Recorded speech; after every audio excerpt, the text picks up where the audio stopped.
Born in the year of the elephant.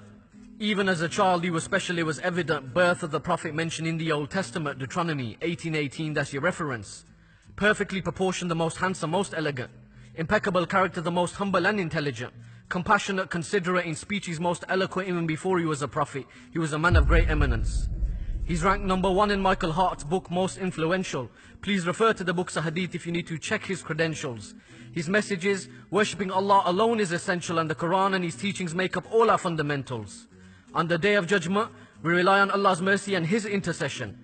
His words, pearls of wisdom, teaching us valuable lessons. Liberator, women's rights, he was against all oppression. The English language can't do justice, forgive me for my indiscretions. His face is more radiant than the full moon, and his sweat smelt better than the most expensive perfume.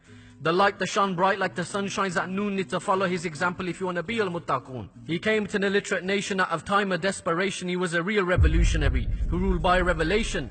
Seal of the Prophet's wish and peace and salutations testifies the messenger of Allah before our daily congregations. When the Arabs worshipped fire and idols, he took them out of Jahiliyyah. Those were the real dark ages until people started to see clear. He faced so many hardships but still he'd persevere, and his dawah is the reason why you see me standing here. Even his enemies knew him as a Sadiq al-Amin. They tried to assassinate his character when he spread the message of Tawheed. He invited everybody to Sirat al-Mustaqim, but most rejected his message and they didn't take heed. Every step he'd take was for Allah and His deen. Allah split the moon for the Quraysh, yet they still didn't believe.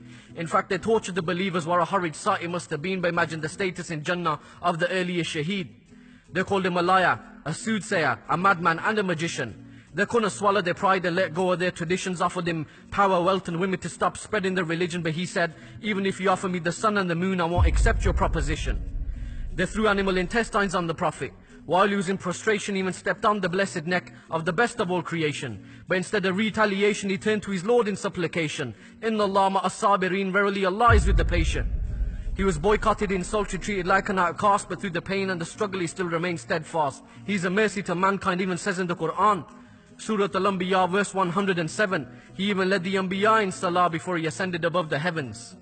When he went to preach in Taif, they pelted him with stones. He had blood-soaked shoes and he was bruised down to the bone. Jibreel alayhi salam descended, said, give me the command.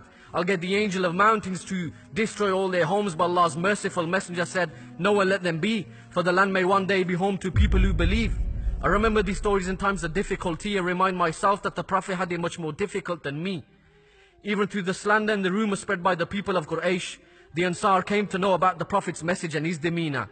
They accepted Islam and vowed to keep the Prophet safe, so the Messenger of Allah had migrated to Medina. At that time it was known as the city of Yathrib. He ended their tribal feuds and led the people with justice. The land of the dates became the most blessed place.